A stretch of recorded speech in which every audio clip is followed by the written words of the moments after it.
ሰላም ጤና ይስጥልን እጅጉን የተወደዳችሁና የተከበራችሁ የአዲስ ስፖርት ቤተሰቦቻችን እንደምን አላችሁልን? ከእናንተው ከሆነው ከአዲስ ስፖርት የዩቲዩብ ቻናላችን አዳዲስ ስፖርታዊ ጉዳዮችን ልናካፍላችሁ እነሆ ዳግም ተገናኘን። ስለምታደምጡን ስለምትከታተሉን ቆይታችሁ ከኛ ጋርም ስለሆነ እጅጉን ከልብ አድርገን ነው የምናመሰግነው። በዛሬ ፕሮግራማችን የተለያዩ ስፖርታዊ ጉዳዮችን ወደ እናንተ እያደረስን ቆይታን የምናደርግ ይሆናል። ከነዚህ መካከል ትልልቆቹን የአውሮፓ ክለቦች የተመለከቱ እጅግ በርከት ያሉ ስፖርታዊ ጉዳዮችን ወደ እናንተ እያደረስን ቆይታን የምናደርግ ነው የሚሆነው። በዛሬ ፕሮግራማችን ከምናነሳቸው ነጥቦች መካከል የአፍሪካ ዋንጫ የምድብ ሁለተኛ ጨዋታዎች ዛሬ ቀጥለው የሚደረግ ይሆናል። ዛሬ ተጠባቂ ጨዋታዎች ይደረጋሉ። በአፍሪካ ዋንጫው ላይ የግብጽ ብሔራዊ ቡድን ዛሬ ከደቡብ አፍሪካቸው ጋር እኛ ስቱዲዮ በገባንበት ሰዓት ጨዋታቸውን እያደረጉ ይገኛሉ። ከዛ ውጪ ምሽት ላይ ሞሮኮ ብሔራዊ ቡድን የምታደርገው ጨዋታ ከሚጠበቁ መርሃ ግብሮች መካከል ነው። እሱንም ጉዳይ እናነሳለን። እንዲሁ በተወዳጁ የእንግሊዝ ፕሪምየር ሊግ 18ኛው ሳምንት ደግሞ ማንቸስተር ዩናይትድ እና ኒውካስል ዩናይትድ በኦልድ ትራፎርድ የሚያደርጉት ጨዋታ ከሚጠበቁት መርሃ ግብሮች መካከል ይገኝበታል። እሱንም መርሃ ግብር የምናነሳ ይሆናል። ብቻ እናንተ እስከ ፕሮግራማችን ፍጻሜ አብራችሁኝ ከቆያችሁ የተለያዩ ስፖርታዊ ጉዳዮችን ሰፋ አድርገን ወደ እናንተ እናደርሳለን። ቪዲዮአችንን ላይክ፣ ቻናላችንን ሰብስክራይብ እያደረጋችሁ ቆይታችሁን ከኛ ጋር አድርጉ። ከመሸጋገሪያ በኋላ በድጋሚ ተመልሰን እንገናኛለን። አብራችሁኝ ቆዩ።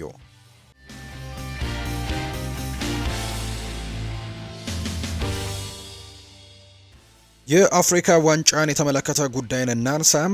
ዛሬ የሚደረጉ ጨዋታዎች አሉ። ዛሬ እንግዲህ የምድብ ሁለተኛ ጨዋታዎች ናቸው የሚደረጉት። ቀደም ብሎ አንጎላና ዚምባብዌ ጨዋታቸውን አድርገዋል። ከዛ ውጭ ግን እኛ አሁን ስቱዲዮ በገባንበት ሰዓት የግብጽ ብሔራዊ ቡድን ከሳውዝ አፍሪካ ጋር ጨዋታውን ለማድረግ እየተዘጋጀ ይገኛል። ምሽት 12 ሰዓት ሲል የሚጀምር መርሃ ግብር ነው። ከዛ ውጭ ምሽት 2 ሰዓት ከ30 ሲል ዛምቢያና ኮሞሮስ፣ ምሽት 5 ሰዓት ሲል ደግሞ ሞሮኮና ማሊ ጨዋታቸውን ያደርጋሉ። በተለይ በዚህ ውድድር ላይ ዘንድሮ ዋንጫውን ያሸንፋሉ ተብለው ትልቅ ግምት ከተሰጣቸው ብሔራዊ ቡድኖች መካከል አዘጋጇ ሞሮኮ አንደኛዋ ናት። አምናም በዓለም ዋንጫው ላይ እያሳለፈችው በ2022 በነበረው የዓለም ዋንጫ ላይ ያሳለፈችው ድንቅ ጊዜም እንደነበር እናስታውሳለን። እንግዲህ አሁንም በአፍሪካ ዋንጫው ላይ በትልቁ የሚጠበቀው ብሔራዊ ቡድን ነው። አንደኛ አዘጋጅም ሀገር እንደመሆኗ መጠን በአፍሪካም በዚህ ሰዓት በጣም ጠንካራው ብሔራዊ ቡድን የሞሮኮ ብሔራዊ ቡድን እንደሆነ ይታወቃል። ረጅም ያለመሸነፍ ጉዞዎችንም ማድረጉ የሚታወቅ ጉዳይ ነው። ዛሬም ሁለተኛ የምድብ ጨዋታውን የሚያደርግ ይሆናል። ከማሊ ብሔራዊ ቡድን ጋር ነው ጨዋታውን የሚያደርገው።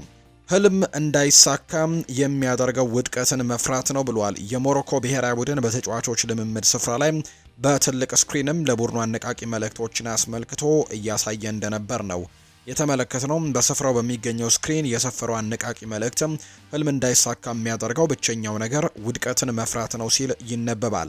አነቃቂ የጽሁፍ መልእክቱም በ5 አይነት ቋንቋዎች ለብሔራዊ ቡድኑ እይታ እንደቀረበን የተመለከትነው።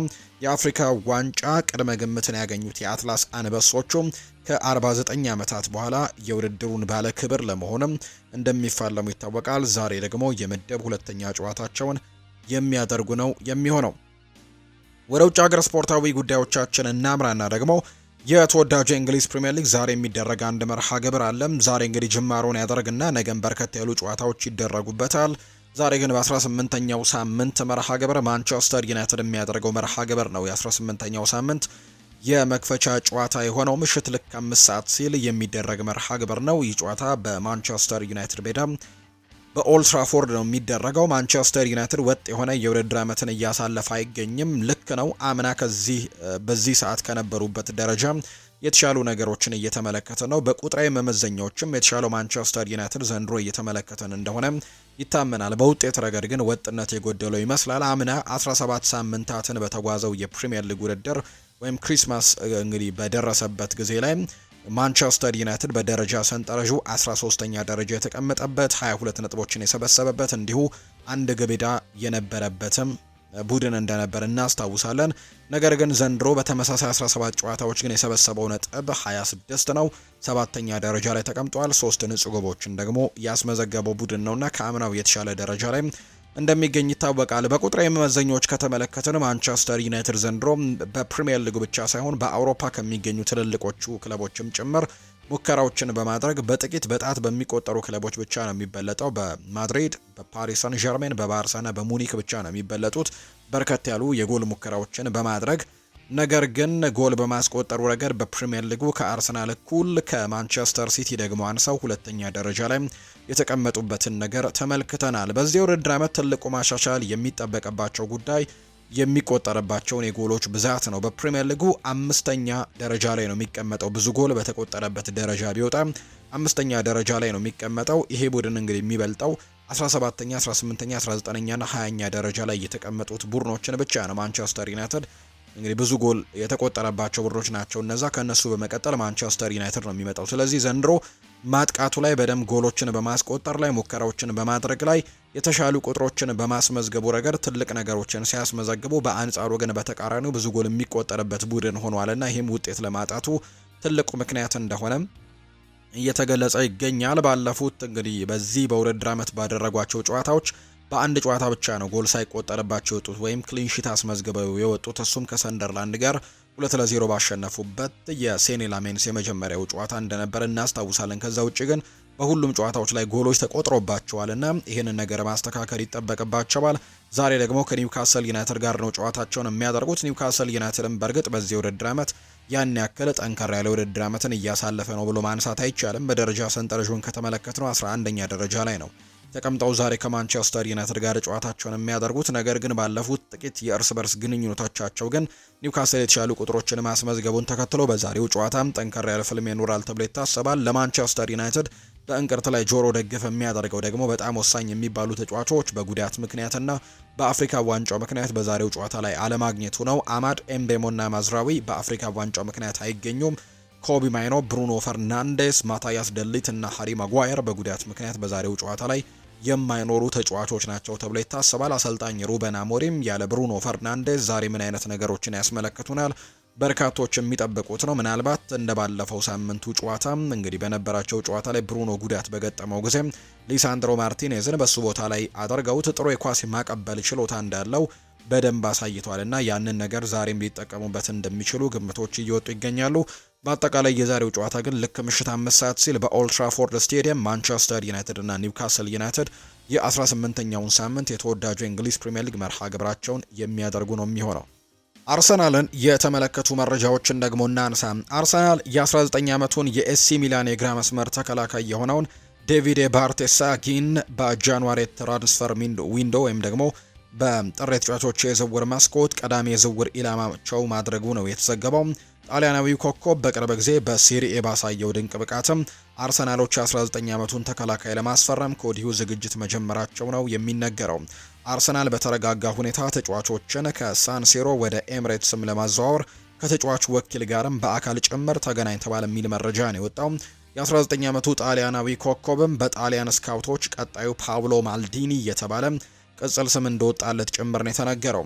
ሚኬል አርቴታ ቡድን ውስጥ በአሁኑ ሰዓት በግራ ፉልባክ ተከላካይነት የሚጫወቱ ቡድን ውስጥ አማራጮች ያሉት ጥልቀት ቢኖርም ባርቴሳጊን ግን ወደ ቡድኑ መጨመር የፈለገበት ከጨዋታ መደራረቦች ብዛትም የኋላ መስመሩን አማራጭ ለማብዛትና በሮቴሽን ሲስተምም ለመጠቀም ሙከራዎችን ለማድረግ እንደሆነ ይነገራል። አርቴታ ይህንን ዝውውር እንደ ቁልፍ ጭማሪ አድርጎ ነው የሚመለከተው። ነገር ግን ሚላን በሀገር ውስጥ ያደገውን ተጫዋቻቸውን ወይም ባለተሰጥኦ ተጫዋቻቸው በሆነው ሚላኖች ተጫዋቹን በቀላሉ ለመልቀቅ ፍላጎት አላቸው ተብሎ አይታሰብም።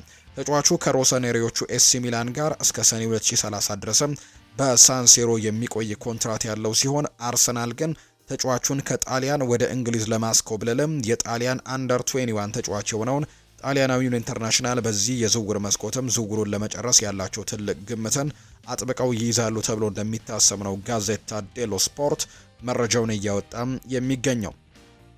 ሌላኛው ከአርሰናል ጋር በተያያዘ የምናነሳው ጉዳይ ማንቸስተር ዩናይትድን ጨምሮ በርከት ያሉ የተወዳጁ የእንግሊዝ ፕሪምየር ሊግ ክለቦች የአርሰናሉን ወጣት ኮከብ ኢታን ንዋኔሪን ለማስፈረም ፉክክር መጀመራቸውን የሚያሳዩ መረጃዎችን ነው የሰማ ነው። ስለ ኢታን ንዋኔሪ ሁኔታዎችም ከታማኝ የመረጃ ምንጮች በርከት ያሉ መረጃዎች እየወጡ ይገኛሉ። በርካታ ታላላቅ የአውሮፓ ክለቦች በተለይም ደግሞ በእንግሊዝና በጀርመን የሚገኙ ክለቦች ኢታን ንዋኔሪን ውሉን ቢያራዝምም አሁንም በቅርበት እየተከታተሉት እንዳለ ነው የሚነገረው። ባለፈው ክረምት ሊለቅ እንደሆነ ቢታመንም አርሰናል ግን ውሉን አራዝሞ እንዲቆይ በማሳመን በመጨረሻም ተሳክቶለት እንደነበር እናስታውሳለን። ነገር ግን አሁን ላይ በአርሰናል ቤት በቂ የመጫወት እድልን እያገኘ አይደለም እና በዚህ ምክንያትም ኢታን ንዋኔሪ ወደ ሌሎች ክለቦች ለማምራትም ጥረቶች እየተደረጉ እንደሚገኙ ነው የተገለጸው።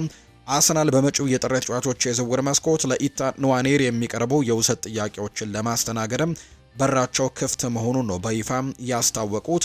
በአሁን ወቅት ኢታን ንዋኔሪ በአርሰናል ቤት በ10 ቁጥር ቦታ ላይ ከማርቲን ኦዴጋርድ እና ከአዲሱ ፈራሚ ኤብሪቼ ኢዜ ጋር ብርቱ ፉክክር ውስጥ ነው የሚገኘው። ይሁን እንጂ ከነዚህ ድንቅ ተጫዋቾች ተደጋጋሚ የጨዋታ ጊዜን ለማግኘት እየተቸገረ ነው ያለው። እንደ ጆን ክሮስ ገለጻ ከሆነ ሚኬል አርቴታ ኢታን ንዋኔሪ በተጠባባቂ ወንበር ላይ ያስቀመጠው ሳይወድ በግዱ ነው። ምክንያቱም በዛ ቦታ ላይ ሌሎች ኳሊቲ ያላቸው ተጫዋቾች በመኖራቸው ምክንያት አርቴታ ኢታን ንዋኔሪን በ18 ዓመቱ የሚያሳየውን እንቅስቃሴ ኦዴጋርድና ኤዜ በዚያው እድሜያቸው ከነበራቸው ብቃት የተሻለ መሆኑን ቢያምንም አሰልጣኙ ግን ከ10 ቁጥር ተጫዋቾች የሚፈልገውን ተጋጣሚን ተጭኖ ኳስን የመንጠቅ ብቃትን ከኢታን ንዋኔሪ በበቂ ሁኔታ አያገኝም። በዚህም ምክንያት ኦዴጋርድና ኤዜ ተመራጭ እንደሆኑ ነው የሚነገረው። ማንቸስተር ዩናይትድ በበኩሉ ብሩኖ ፈርናንዴዝ ላይ ያለውን የጨዋታ ጫና ለመቀነስና የቡድኑን የማጥቃት እንቅስቃሴም ለማጠናከር ኢታን ንዋኔሪን እንደ አማራጭ ይወስዱታል። በሌላ በኩል አርሰናል ዴሪል ባርኮላን ለማስፈረምን ፍላጎት ማሳየቱ የኢታን ንዋኔሪን የወደፊት እጣ ፈንታ ደግሞ ይበልጥ አጠራጣሪ አድርጎታል። የሃሌ ኢንድ አካዳሚ ፍሬ የሆነው ኢታን በ15 ዓመቱ በፕሪሚየር ሊጉ በመሰለፍም በታሪክ ትንሹ ተጫዋችም መሆኑ ይታወሳል።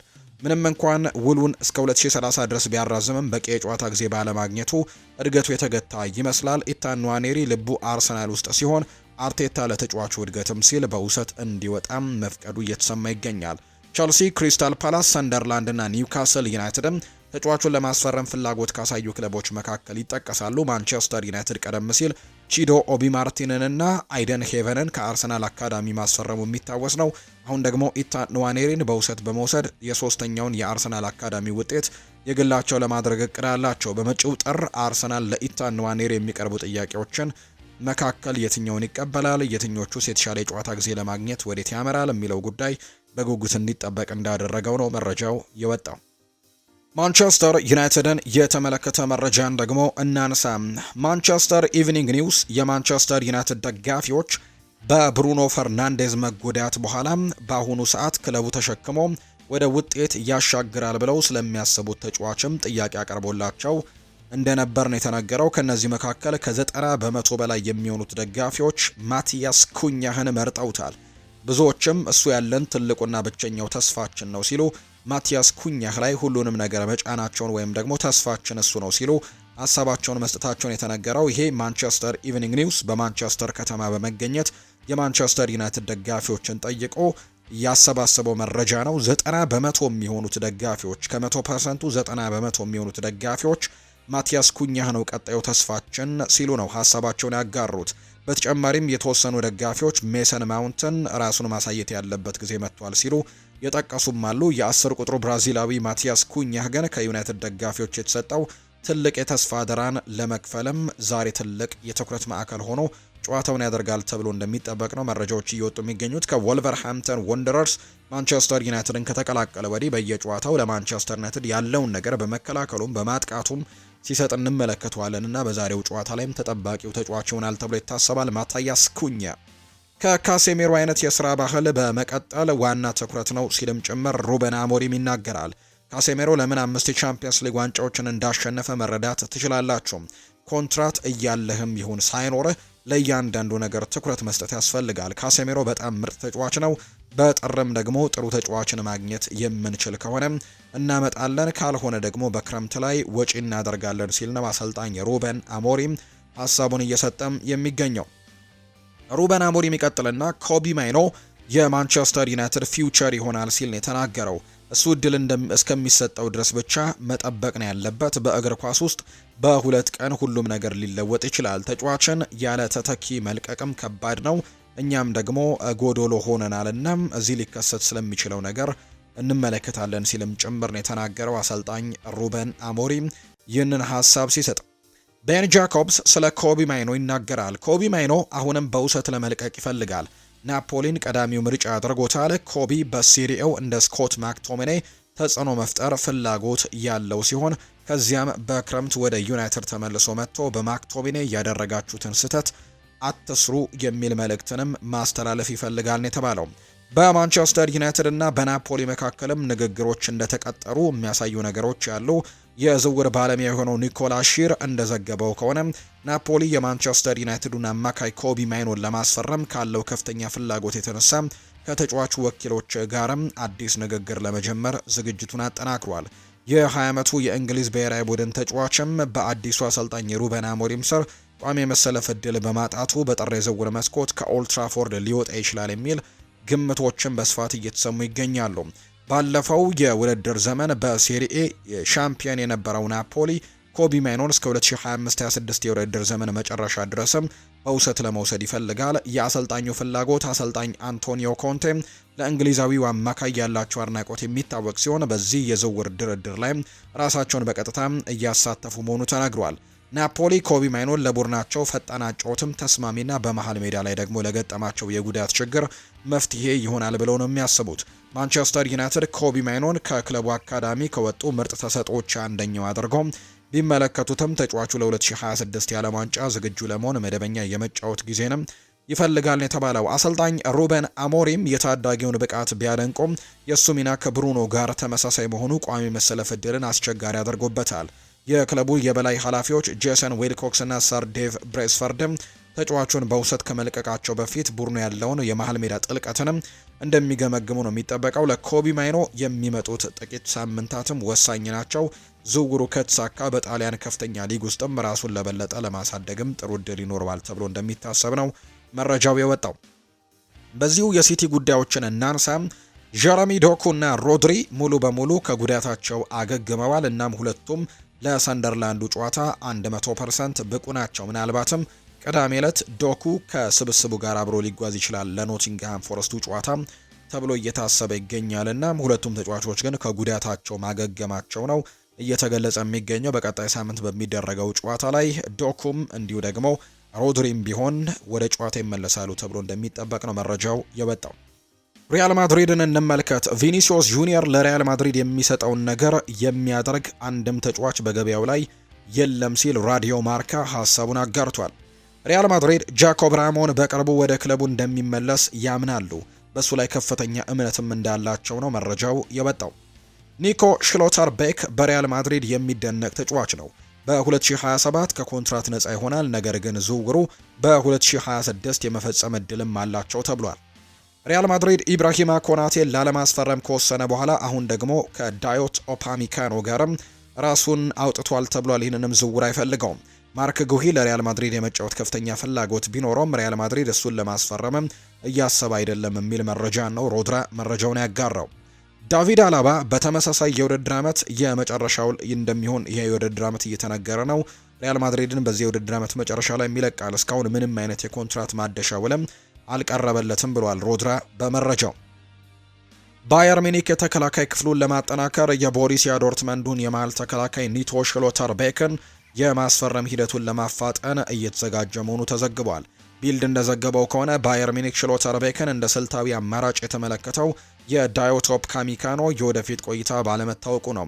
ኦፓሚካኖን ለማስፈረም እንደ ሪያል ማድሪድ እና ፓሪስ ሰን ዠርሜን ያሉ ክለቦች ከፍተኛ ፍላጎት እያሳዩ ሲሆን በባየር ሚኒክ በኩል ደግሞ የውል ማራዘሚያ ድርድር እስካሁን ስምምነት ላይ አልደረሰም። በኦፓሚካኖ የደሞዝ ጥያቄና የውል ሁኔታ ላይ በእርግጠኝነት ባለመኖሩ ባየር ሚኒክ አማራጭ መፈለግም የጀመረ ሲሆን ሽሎተር ቤክ በዝርዝሩ አናት ላይ ተቀምጧል። የባየር ሚኒክ ለተጫዋቹ 50 ሚሊዮን ዩሮ ለማቅረብም ዝግጁ መሆኑ ተነግሯል። ይህ ዋጋ ለዶርትሙንድ በገንዘብ ረገድ ለመታወቅም አስቸጋሪ ሊሆንባቸው ይችላል። ባየር ሚኒክ ቀደም ሲል ማቲያስ ሁመልሰን፣ ማሪዮ ጎትዘን እና ሮበርት ሌቫንዶስኪ ያሉ ቁልፍ ተጫዋቾችን ከዶርትሙንድ የመውሰድ ረጅም ታሪክ ነው ያላቸው። ባየር ሚኒክ ሽሎተር ቤክን በማድነቅ ረገድም ብቻውን አይደለም። ሊቨርፑል እና ባርሴሎናም ተጫዋቹን ባለፈው አንድ ዓመትም ሲከታተሉት ቆይተዋል። የአሰልጣኝ አርኔ ስሎት የቴክኒክ ቡድን የተጫዋቹን ኳስ የመመስረት ወይም ቦል ፕሌይንግ ችሎታንም ያደንቃል። ሮናልድ አሮሆ ክለቡን የሚለቅ ከሆነ ሽሎተር ቤክ እንደ ረጅም ጊዜ ተተኪም ይመለከቱታል። ይሁን እንጂ የባየር ሚኒክ የገንዘብ አቅም እና ደግሞ በጀርመን ሊግ ያለው ተጽዕኖ ተጫዋቹን ለማግኘት የተሻለ እድል እንደሚሰጣቸው ነው የተገመተው። ማንቸስተር ዩናይትድ እና ቶትናም ሆትስፐርስ የፈረንሳዩን ሌንስ አማካይ የሆነውን ማማዱ ሳንጌሬን ለማስፈረም ፍላጎት እንዳላቸው ነው ቲም ቶክ የዘገበው። የ23 ዓመት ወጣት ተጫዋች ፈረንሳይ ከገባ ጀምሮ እጅግ አስደናቂ ብቃትን እያሳየ ሲሆን በዘንድሮው የውድድር ዘመን በሊጉ ካሉ ምርጥ አማካዮች አንደኛው ለመሆን በቅቷል። ሳንጌሬ ብሩህ ተስፋ ያለው ወጣት በመሆኑ ለሶስቱም ክለቦችም ቁልፍ ተጫዋች የመሆን አቅም አለው። ማንቸስተር ዩናይትድ የተቃራኒ ቡድን ጥቃትን የሚያቋርጥና የተከላካይ ክፍሉን የሚረዳ ተጫዋችም ያስፈልገዋል። የ23 ዓመቱ ሳንጌሬ ለዚህ ሚና ተመራጭም ነው። ተጫዋቹ በመከላከል ረገድ እጅግ ስኬታማ ሲሆን በዚህ የውድድር ዘመንም በአማካይ በየ90 ደቂቃው 3.66 ኳሶችን በመቀማት 7.98 የፊት ለፊት ግንኙነቶችን በማሸነፍ 7.76 ኳሶችን መልሶ በማግኘት የሌንስ ስፖርቲንግ ዳይሬክተር ዣን ሉዌኬንም ስለ ተጫዋቹ ሲናገሩ የሱ ሁለገብ ማንነትና ስብዕና ለኛ ፕሮጀክት ጋር ፍጹም የሚሄድ ነው። ማማዱ በመከላከልም ሆነ በማጥቃት ረገድም ተጽዕኖ ፈጣሪ አማካይ ነው። በተጨማሪም አስደናቂ የአካል ብቃትና ቴክኒካል ክህሎትም ያለው ነው ብለውታል። ቶተናም ለዣኦ ፓሊኒሃ አስተማማኝ አጋር የሚሆን ተከላካይ አማካይ ይፈልጋሉ። ይህም አፍሪካዊ ተጫዋች ለቡድኑ ጥንካሬና የአካል ብቃት የበላይነትም ሊጨምር ይችላል። ቸልሲም በበኩላቸው እንደ ሞይስ ካይሴዶና ኤንዞ ፈርናንዴዝ ያሉ ተጫዋቾች ቢኖራቸው ሳንጌሬ ለካይሴዶ ጥሩ ተለዋጭ ሊሆን እንደሚችል ታምኖበታል። የፈረንሳዩ ክለብ ተጫዋቹን ለመልቀቅ ፍቃደኛ መሆኑ ባይታወቅም የፕሪሚየር ሊግ ክለቦች ግን ተጫዋቹን ለማስፈረም የገንዘብ አቅሙ አላቸው። ተጫዋቹም በዓለም ትልልቅ በሚባሉ ክለቦች ውስጥም የመጫወት እድል ስለሚኖረው ወደ እንግሊዝ ለመምጣትም ሊጓጓ እንደሚችል የሚያሳዩ መረጃዎች ናቸው እየወጡ የሚገኙት። የተወደዳችሁና የተከበራችሁ ቤተሰቦቻችን ለዛሬ ያዝንላችሁ አዳዲስ ስፖርታዊ ጉዳዮቻችን እነዚህን ነው የሚመስሉት። ስላደመጣችሁን፣ ስለተከታተላችሁን፣ ቆይታችሁን ከኛ ጋርም ስላደረጋችሁ እጅጉን ከልብ አድርገን ነው የምናመሰግነው።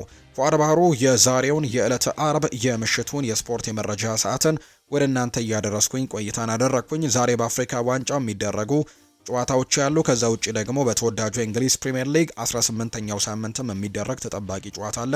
እነዚህን ጨዋታዎች እንተከታተሉና በጠዋቱ ፕሮግራማችን ደግሞ የእነዚህን የጨዋታ ውጤቶችን ጨምረን ሌሎች ስፖርታዊ ጉዳዮችን ይዘን የምንመጣ ይሆናል። ስለተከታተላችሁኝ፣ ስለደመጣችሁኝ ከልብ አድርጌ ነው የማመሰግነው። በቀጣይ ፕሮግራሞቻችን ዳግም ተመልሰን እንገናኛለን። መልካም ጊዜ እንዲሆንላችሁም በአክብሮት ነው የምመኘው።